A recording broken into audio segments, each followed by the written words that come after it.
We called you here for a very short reason.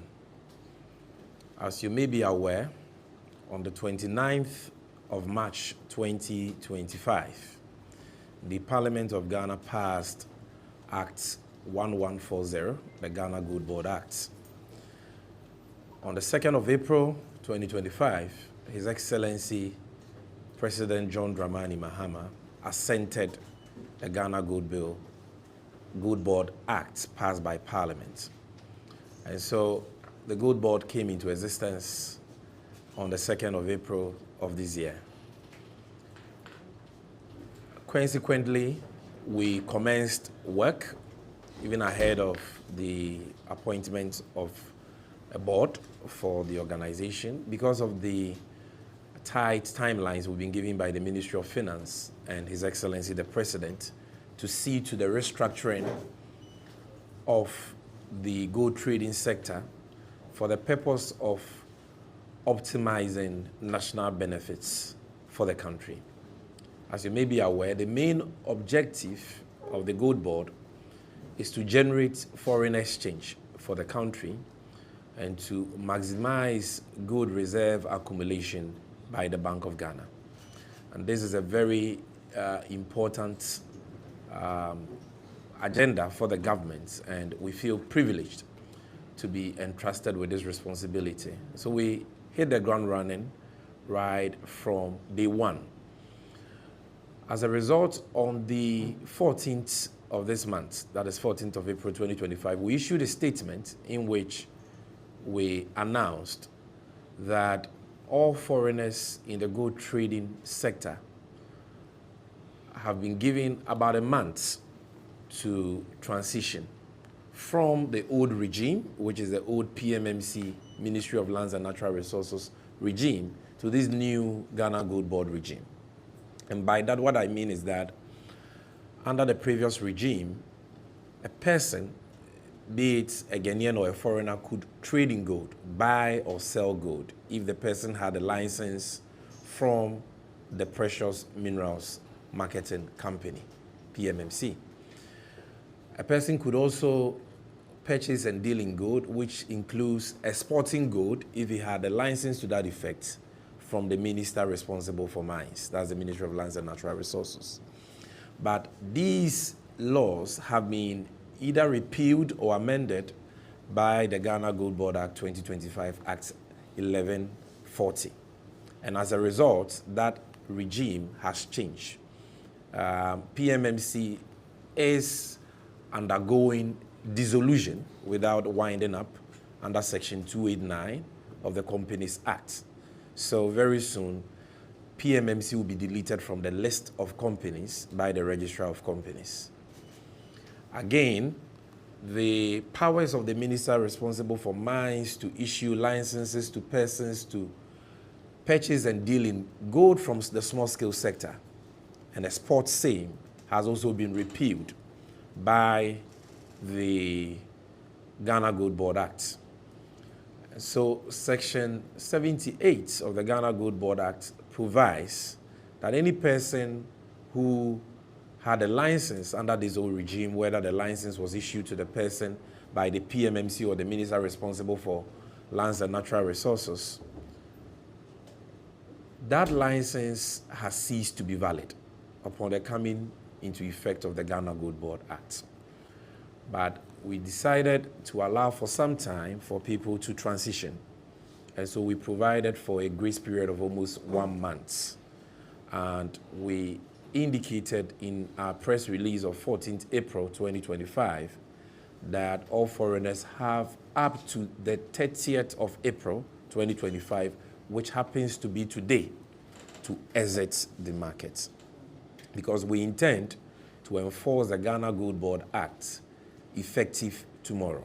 What that simply means is that if you're a foreigner and you're found to be buying gold in the local market tomorrow, or selling gold, or to be dealing in gold in any shape or form, you are committing an offense. You are committing a crime. You will be arrested if caught, and you'll be prosecuted in accordance with law. And that is why we thought it necessary not only to issue a press release, but to call this press briefing so that nobody can have an excuse. Well, ignorance of the law is no excuse, but we don't enjoy arresting, detaining, prosecuting anybody. And that is why we want to give everybody the benefit of the doubt. We want to give everybody ample notice. And so we are using this medium to remind all foreigners in the local gold trading sector that the deadline for them to exit the sector is today, 30th April 2025. And that from tomorrow going, it shall constitute a punishable criminal offense for a foreigner to buy or sell gold in the local gold trading sector. That is the first information we want to share with you. Now, the obvious question that flows from this is, what then becomes of foreigners who desire to trade in gold in Ghana? That, as I've already explained, is prohibited by the Ghana Gold Board Act. You cannot trade in gold locally, directly, okay? But as we indicated in our press release of 14th April, which we reiterated in another press release on, I believe, the 23rd of April this year, you can apply to the Gold Board as a foreigner to buy gold from Ghana through the Gold Board. So foreigners are allowed to be off-takers.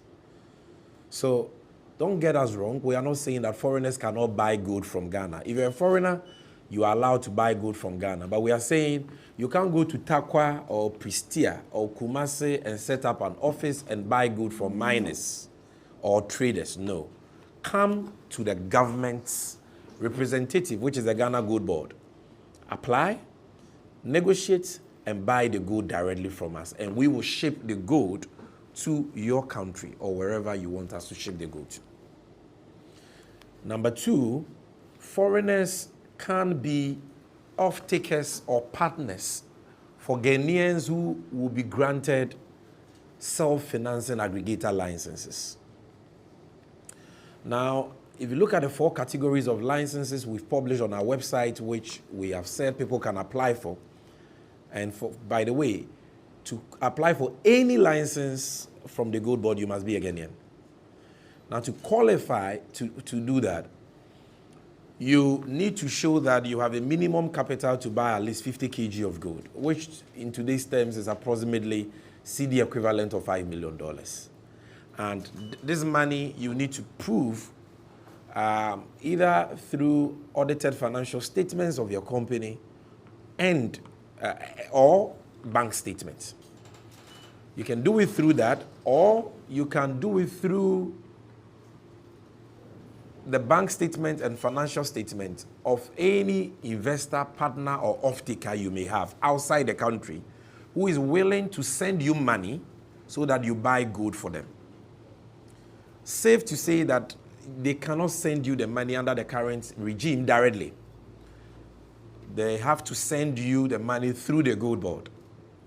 The Gold Board then converts the money into cedis at the interbank rate and hands over the money, transfers the money to the self-financing aggregator, who is a Ghanaian.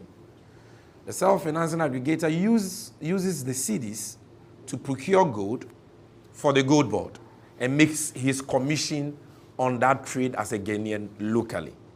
Then the Gold Board exports the gold to the off-taker, who sends the money to the Ghanaian self-financing aggregator through the Gold Board. So that is our arrangement.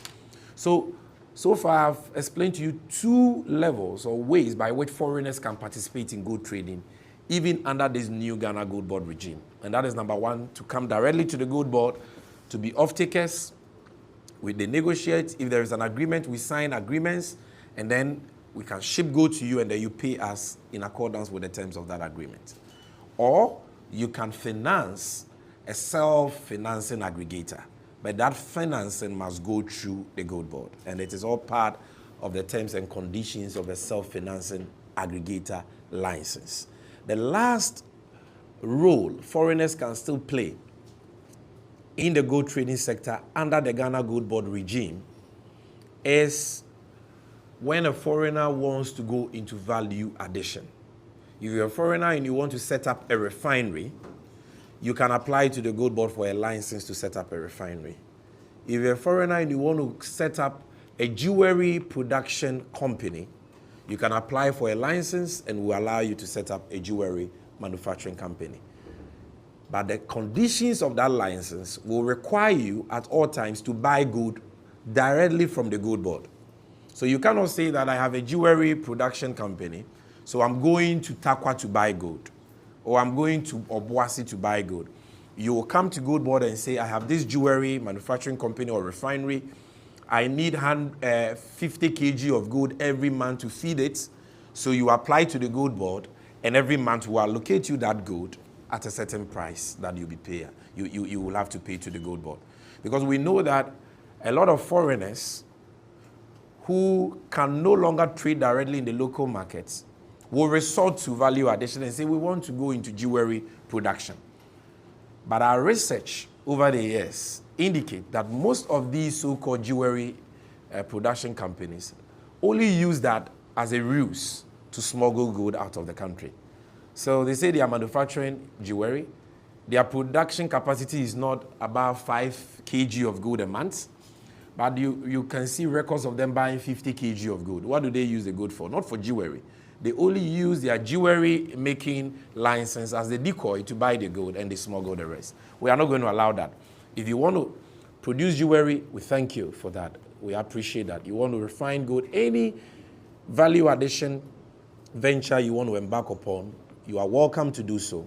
But you need to apply for a license, and you can procure gold in Ghana, but you have to do it directly through the Gold Board.